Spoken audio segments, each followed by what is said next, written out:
الحمدللہ رب العالمین والصلاة والسلام علی سید المرسلین۔ میرے محترم ناظرین سامعین، السلام علیکم ورحمۃ اللہ وبرکاتہ۔ سلسلہ ہے رسول اللہ صلی اللہ علیہ وسلم کی نماز حدیث صحیحہ کی روشنی میں، اور موضوع کیا ہے؟ موضوع یہ ہے کہ قراءت کتنی رکعتوں میں فرض کی لازم ہے؟ آیا تمام کی تمام رکعتوں میں لازم ہے یا کوئی خاص طریقہ ہے؟ تو انشاءاللہ حدیث نبوی کی روشنی میں، حدیث صحیحہ کی روشنی میں ہم سماعت کریں گے۔ جی ہاں میرے محترم ناظرین، ہم نے سابقہ لیکچر کے اندر سنا تھا کہ قرات کیا ہے؟ فرض ہے، لیکن کتنی رکعتوں میں؟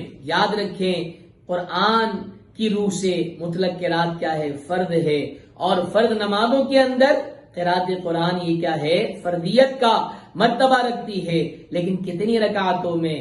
فرض کی جو پہلی 2 رکعتیں ہیں ان میں کیا ہے؟ سورہ فاتحہ کے ساتھ قرات کا ملانا یہ ضروری ہے، فرض ہے۔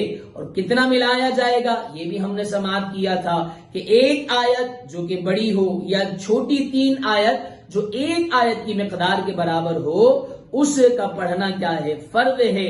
لیکن فرض کی ابتدائی 2 رکعتوں کے اندر کیا ہے؟ سورت کا ملانا لازم ہے، ضروری ہے۔ ہر رکعت کے اندر ملانا لازم نہیں ہے، جیسا کہ حضرت ابو قتادہ رضی اللہ تعالیٰ عنہ سے مروی ہے کہ رسول اللہ صلی اللہ علیہ وسلم ہمیں جب نماز پڑھایا کرتے تو پہلی 2 رکعتوں کے اندر قرات کا اہتمام فرمایا کرتے۔ یہاں مراد قرات کے اہتمام سے کیا ہے؟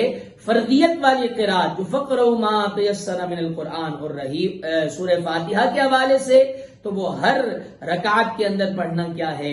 لازم ہے، ضروری ہے۔ انشاءاللہ آئندہ درس کے اندر یہ سماعت کریں گے کہ ہر شخص پر قرات کرنا لازم ہے یا مقتدی کے لیے کوئی الگ طریقہ ہے، تنہا پڑھنے کے لیے الگ طریقہ ہے، امام کے لیے کوئی الگ ضابطہ ہے۔ انشاءاللہ نیا موضوع ہوگا، لیکن سلسلہ ہمارا وہی ہوگا، کون سا؟ رسول اللہ صلی اللہ علیہ وسلم کی نماز حدیث صحیحہ کی روشنی میں۔ پھر ملیں گے انشاءاللہ اگلے درس میں۔ اپنا خیال رکھیے گا، دعا میں یاد رکھیے گا۔ فی امان اللہ، السلام علیکم ورحمۃ اللہ وبرکاتہ۔